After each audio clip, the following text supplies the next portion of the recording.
Hello, I'm Jonathan Wheeldon, and I'm Head of Governance, Risk and Compliance at AET. A very dull title, you may be thinking, but there is overwhelming evidence to indicate that good governance is critical to a school's success, so please do bear with me. I'd like to take just 10 minutes of your time to give you an overview of governance and how it now works at AET. I'm starting with an assumption that you already know something about the basic purpose of school governance. If you want some reference material, I'd recommend you go to the DFE website and read their governance handbook. But keeping things simple, let me explain the three core functions of governors.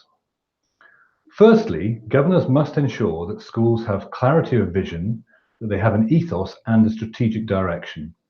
Remember that schools exist to serve their local communities, and each one may therefore have quite different needs and priorities, which should be clearly articulated in their strategies. Secondly, governors must hold the academy principal to account for the educational performance of the school and its pupil outcomes, and the welfare and protection of all of the children who attend the school. And thirdly, there should be oversight of the financial performance of the school, making sure its money is well spent. So what does holding to account actually mean? Given that governors don't have executive powers, it really means observing, listening, asking good questions, and being supportive and creative in suggesting possible improvements. Good governors should be well acquainted with their school and should themselves be able to answer key questions such as, how well are we doing? How do we know? Is it good enough? And what else do we need to do? So far, so simple, but these core principles of governance can sometimes become obscured by the considerable burden of educational compliance and regulation. They can also be obscured by the size and structure of large multi-academy trusts, especially those with centralized services and professional managers who are employed to support school improvement in these same three areas.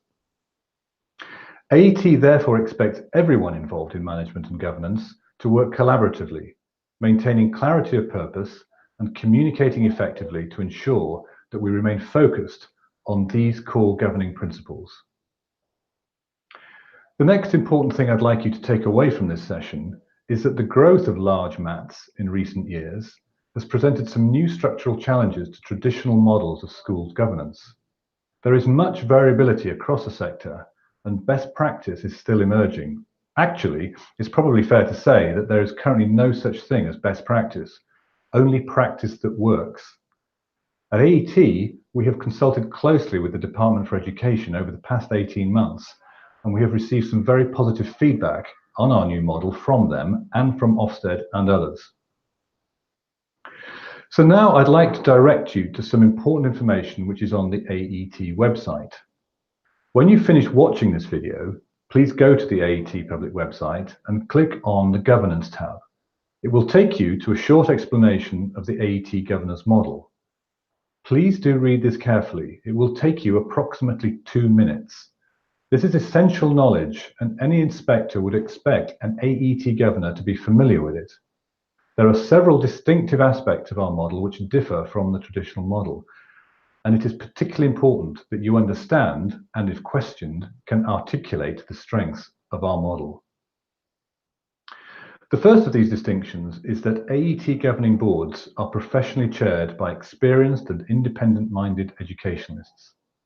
This community of around a dozen professionals have clear terms of engagement against which they are centrally monitored.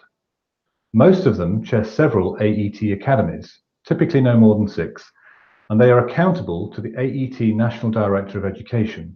Every month we assemble all of them for a face-to-face meeting where we discuss what's working and what could be improved.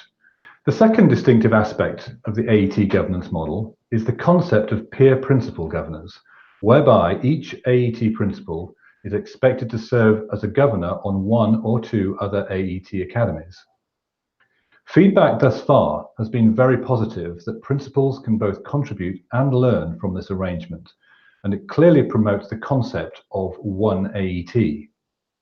At the same time, we recognise the time demands that this arrangement puts on principals, and we are now looking to extend the pool of governor resources to vice principals. Other key members of the governing board include the relevant AET National Phase Director, that'd be primary, secondary or special, and where valuable, an AET school support service member who can provide particular expertise in their field.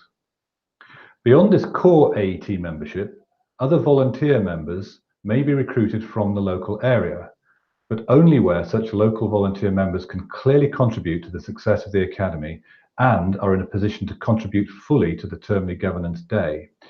The third distinctive aspect of the AET governance model is the Parent and Community Advisory Board, affectionately known as the PCAB. The PCAB is designed to strengthen the voice of parents and of the wider community stakeholders, and to support the provision of broader educational opportunities for pupils. For our secondary schools, this includes promoting meaningful encounters with employers, starting from Year 7. The PCAB Charter explains its scope and operation, focusing on the 3 C's: community, celebration, and providing a constructive channel for raising concerns. A thriving PCAB is indicative of a high-performing academy, and if you haven't read the Charter, please do so after watching this video. Each PCAB produces a Termly report and annual impact statement. These are discussed at the governing board meetings, and the chair of the PCAB is encouraged to attend in person. So those are some of the distinctive aspects of the AET governance model. But to really grasp what good governance means, it's important to differentiate it from good management. To help you understand that distinction, let's now look at the governance framework diagram. The most immediate thing you'll notice about this diagram is the 2-color distinction: green for governance and yellow for management. I'll come back to this distinction in a moment.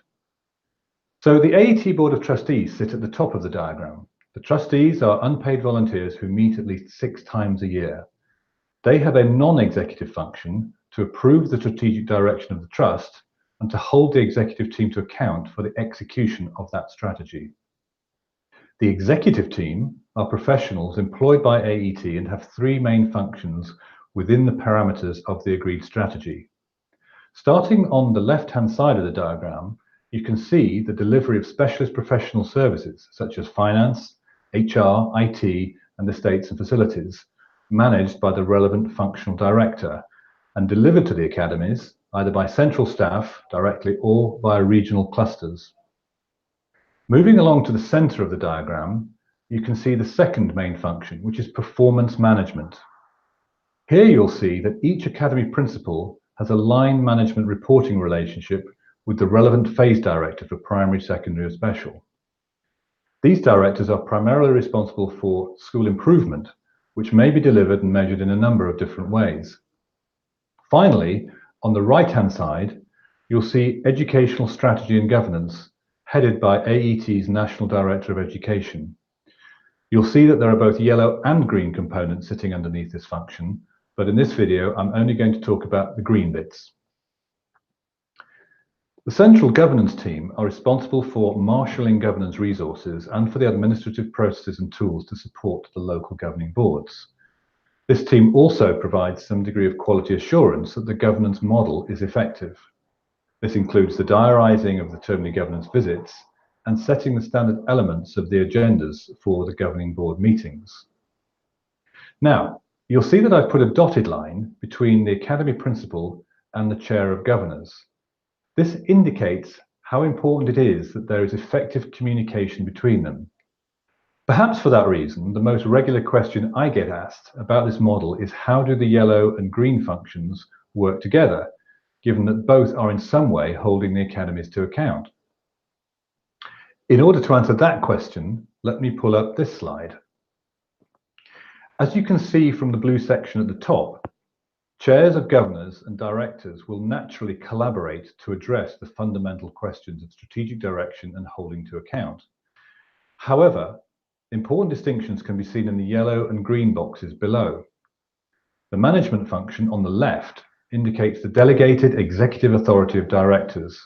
They have line management responsibility for the academy principals, or in the case of functional directors, specifically over their finance, HR, IT, and estates and facilities arrangements. These management roles are typically both proactive and reactive and are driven by trust-wide goals and priorities. By contrast, the governance function on the right-hand side is a non-executive function. meaning that it has much more limited delegated authority and is more formal and process-driven. Governors provide a check and balance to management, and as well as holding the Academy leadership to account, they also hold the Trust to account for the central services provided to the Academy. While supporting the Trust-wide goals and priorities, governors must also ensure that these are balanced with local interests of pupils, parents, staff, and the wider community. For this reason, it's important that the Chair of Governors maintains a relationship with the Chair of the PCAB to reassure parents and other local stakeholders that they have a voice that AET cares about deeply. Governors' observations and suggestions get formally recorded as part of the termly governance visits, and where the governance process identifies weakness or areas for improvement which are not being addressed through AET's executive management processes, the Chair of Governors is expected to raise these issues with relevant directors, either directly or by the monthly meeting of all chairs of governance at AET offices in London.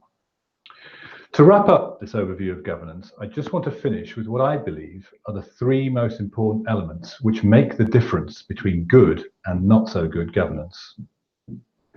First, a well-planned governance day should have a structured programme and clearly stated line of inquiry. Governors will spend at least 2 hours on observation and learning walks, feeding back to the principal and relevant members of SLT before the formal governing meeting. What really makes a difference here is where the chair and principal have agreed a written programme in advance, taking into account such things as strategic priorities, Ofsted areas for development, or any new ideas or areas of concern. The second critical success factor is attendance and participation by all governors. I appreciate that it's a significant time commitment, but being a governor is a big responsibility. And of course, it's not just about turning up, but about reading the materials in advance, looking and listening carefully on the day, and asking appropriate and challenging questions and making constructive comments. Thirdly and finally, diligent record keeping and providing evidence of the impact of governance. This is not just about keeping the inspectors happy. Good record keeping is at the very heart of accountability and makes subsequent governance visits considerably more efficient. For more on this topic, please watch the separate AET video on the effective use of the Governor Portal and the Google Classroom technology, which will be available from December 2018. So that's more than enough for this first video on such an important topic. Thank you very much for your time and attention. If you have found this video useful, please do discuss its contents with your colleagues and send them the link where you think they will benefit from watching.